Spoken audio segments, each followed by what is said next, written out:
समझाया, लेकिन खबरों के दम पर भी भरपूर एक्शन रहने वाला है क्योंकि नतीजे ढेरों आए हैं। आइए समझ लेते हैं कि कौन सी ऐसी खबरें हैं, कौन से ऐसे स्टॉक्स जिस पर खास फोकस करना है। दीप हमारे साथ पूरी डिटेल्स लेकर जुड़ चुके हैं।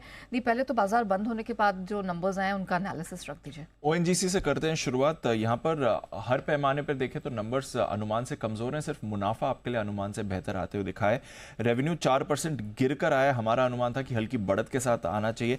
एबिटा में हमने देखा है फ्लैट रहा है, हमारा अनुमान था कि थोड़ा बढ़कर आएगा। मार्जिन्स 50.2% के आए, हालांकि बढ़कर आए 48% से, बट हमारा अनुमान और ज्यादा मार्जिन्स का था 51.2%।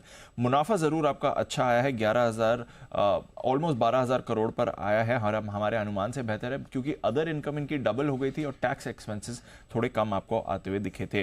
रियलाइजेशंस ये आपकी कम हुई है, $78.3 पर बैरल आया है, हमारा अनुमान था $80 पर बैरल और पिछली तिमाही में $85 पर बैरल था, तो रियलाइजेशंस में कटौती हुई है। ओएनजीसी पेट्रो एडिशन में अपना हिस्सा बढ़ा रहे हैं 18,365 करोड़ का निवेश करके। हिंडाल्को यहां पर अनुमान से बेहतर नंबर्स आते हुए दिखे थे, 7% की रेवेन्यू ग्रोथ रही, अनुमान से काफी बेहतर। एबिटा आपका 40% बढ़कर आया है, मार्जिन 10.4% से बढ़कर 13.5% पर आए हैं और मुनाफे में भी 78% की ग्रोथ देखी है। अदर इनकम डबल से ज्यादा हुई है, उसका एक फायदा है, हालांकि एक इंपेयरमेंट भी था, उसका इंपैक्ट भी थोड़ा आपको दिखा है, बट नेट नंबर्स अच्छे हैं। एबिटा पर टन ये भी $751 से बढ़कर $1350 आते हुए दिखा है, तो यहां पर अच्छी बढ़त आपको दिखी है। ब्रिटानिया यहां पर अनुमान से कमजोर नंबर्स आए हैं, हालांकि रेवेन्यू 5.25% बढ़कर आया बट अनुमान से कमजोर है।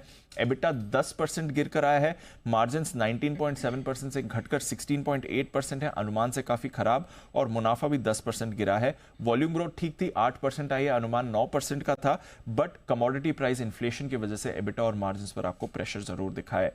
एनएमडीसी के नंबर्स भी खराब थे, अनुमान से कमजोर, 20% की रेवेन्यू ग्रोथ रही है, हालांकि ये अनुमान से बेहतर थी, बट एबिटा आपको अनुमान से कम दिखा है। मार्जिन्स 30% के आए हैं, अनुमान 36% का था, तो वहां पर बड़ा मिस हुआ है, और मुनाफा 24% बढ़कर आया है, अनुमान और ज्यादा ग्रोथ का था, बट 2:1 के रेशो में इन्होंने बोनस शेयर्स इशू करे हैं, तो ये एक फैक्टर रहेगा स्टॉक के लिए।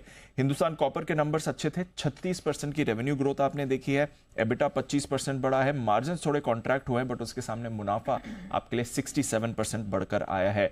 जुबिलेंट फूडवर्क्स के नंबर्स ज्यादातर अनुमान मुताबिक थे, अदर इनकम की वजह से मुनाफे को बूस्ट मिला है, बट फिर भी मुनाफा ओवरऑल बेसिस पर 28% कम आया है, हालांकि अदर इनकम डबल से ज्यादा हुई है इस क्वार्टर में।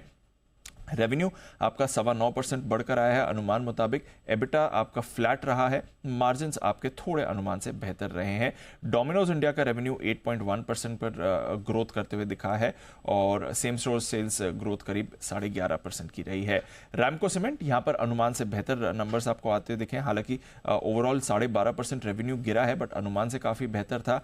एबिटा 22% गिर कर आया, मार्जिन्स में थोड़ा कंट्रैक्शन है, और मुनाफा 75% गिरा है, बट अगेन अनुमान से बेहतर रहा। और फाइनली श्री सीमेंट, यहां पर नंबर्स कमजोर थे, अनुमान से भी ज्यादा खराब थे।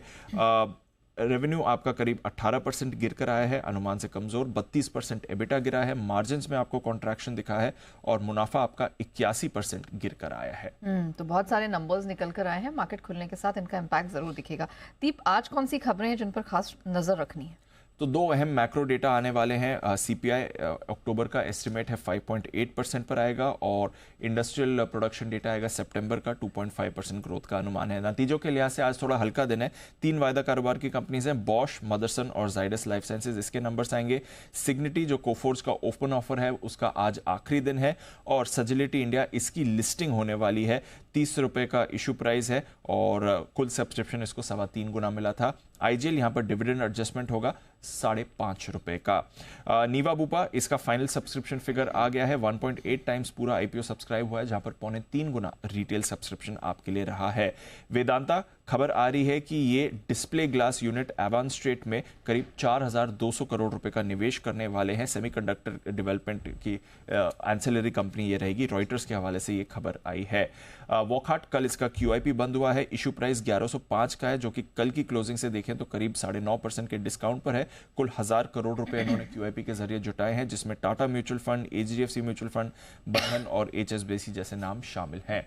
वेल्सपन कॉर्प, यहां पर ये सऊदी अरेबिया में इनकी एक सब्सिडरी है, ईस्ट पाइप्स इंटीग्रेटेड, इसमें 5% हिस्सा बेच रहे हैं, करीब 490 करोड़ के लिए। कुल हिस्सा अब 31.5% से घटकर 26.5% हो जाएगा। L&T टेक इनकी सब्सिडरी है जिसने एक करार किया है इंटेलीस्विफ्ट सॉफ्टवेयर के साथ, पूरी हिस्सेदारी इसमें ये खरीद रहे हैं। करीब 928 करोड़ में ये खरीदारी की जाएगी। AI से जुड़ा कारोबार है इनका। RVNL इन्हें 295 करोड़ के प्रोजेक्ट के लिए लोएस्ट बिडर चुना गया है साउथ सेंट्रल रेलवे की तरफ से। और फाइनली केफिन टेक्नोलॉजीज, कैम्स और कंपनी ने म्यूचुअल फंड सेंट्रल को ऑपरेट करने के लिए एक स्टैंड अलोन एंटिटी के लिए JV का ऐलान किया है। यहाँ पर म्यूचुअल फंड सेंट्रल के सेल्स, मार्केटिंग, टेक्नोलॉजी पर ये जॉइंट वेंचर फोकस करेगा। ऑलराइट, थैंक यू दीप, वो पूरी डिटेल दर्शकों के सामने रखने